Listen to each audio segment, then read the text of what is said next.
Hey, it's the modern bro. So I finally read The Subtle Art of Not Giving an F. Bright orange cover. Aggressive title. Looks like it was written by a guy who does ice baths for fun. Everyone told me it would change my life. My ex, my gym bro, even that guy on LinkedIn who thinks hustle is a personality. I don't usually read unless there's a dragon involved, but I needed content. Turns out, the book isn't about being a savage. It's about choosing your Fs wisely, because you've only got so many to give. So here's the breakdown. No fluff, no Play-Doh. Just a guy in his 20s trying to care less and live more. Intro. The crisis of too many Fs. So here's what happened. I was sitting on the train spiraling about why someone left me on red after I sent a perfectly neutral, haha, yeah, at 3:02 a.m. That's when I looked up, saw a guy reading The Subtle Art of Not Giving an F, and I thought, yeah, maybe I am giving too many Fs. So I bought it. And now I'm here to break it down for you. Chapter by chapter, Bro Edition trademark. Less orange cover, more red flags. Let's go. 1. You only have a limited number of Fs to give. The book starts with a banger. You've only got so many Fs to give in life. So don't waste them on dumb things like your coworkers' LinkedIn posts or whether your socks match your mood. I used to give Fs to everything. I once retyped a text to my situationship 47 times just to make sure I didn't sound too available. She still ghosted me. Bro, I could have learned Excel in that time. Manson's point is simple. Your energy is limited. Every F you give is a trade-off.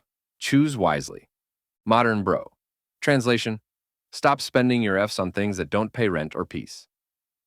2. Happiness comes from solving problems, not avoiding them. You think you'll be happy once you have no problems? Plot twist. You'll just upgrade to fancier problems. Like in high school, your problem was, how do I stop being a virgin? Now it's, how do I stop my boss from emailing me at 11 p.m. while also maintaining inner peace and a skincare routine? Manson says, don't chase a problem-free life. Chase better problems.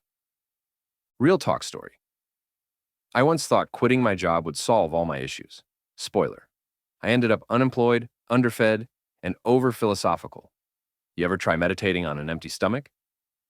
That's a bad problem. 3. You are not special, and that's a good thing. This one hurt. Manson straight up says, you're not a unique snowflake. You're not entitled to success, love, or clarity just because you had a sad boy phase and bought one linen shirt. At first I was like, dude, let me be the main character. But then it clicked. Modern bro. Lesson.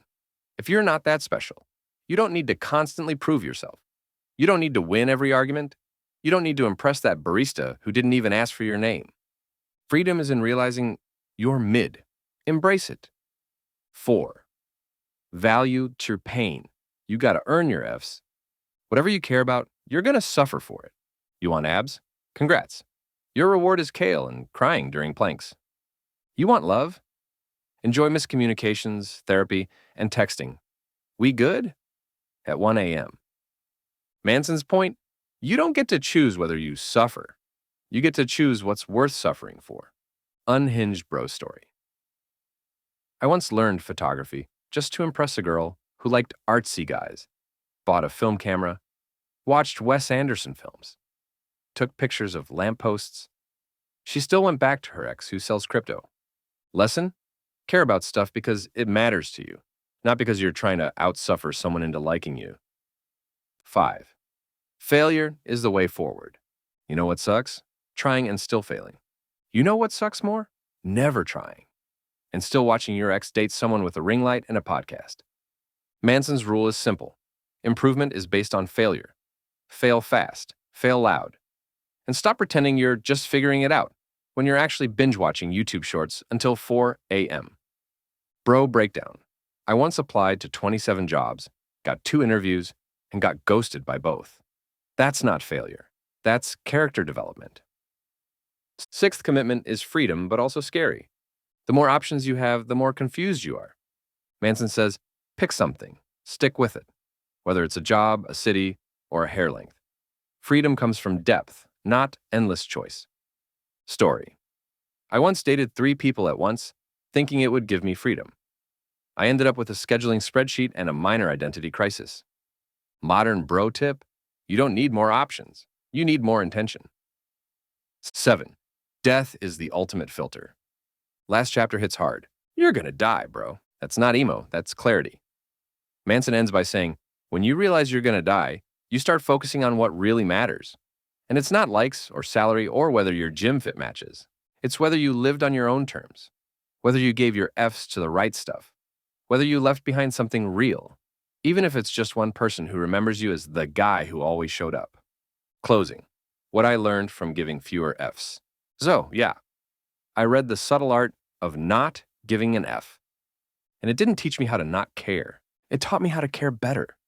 To stop caring about every weird look, every rejection, and start caring about who I want to be when I look back at all this.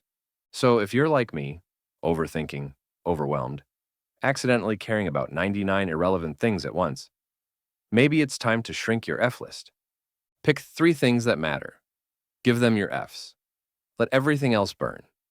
Subscribe if you're trying to live better, one unhinged realization at a time. See you, bro. Let me know if you want this script tailored more toward relationships, money, gym anxiety, or any other area.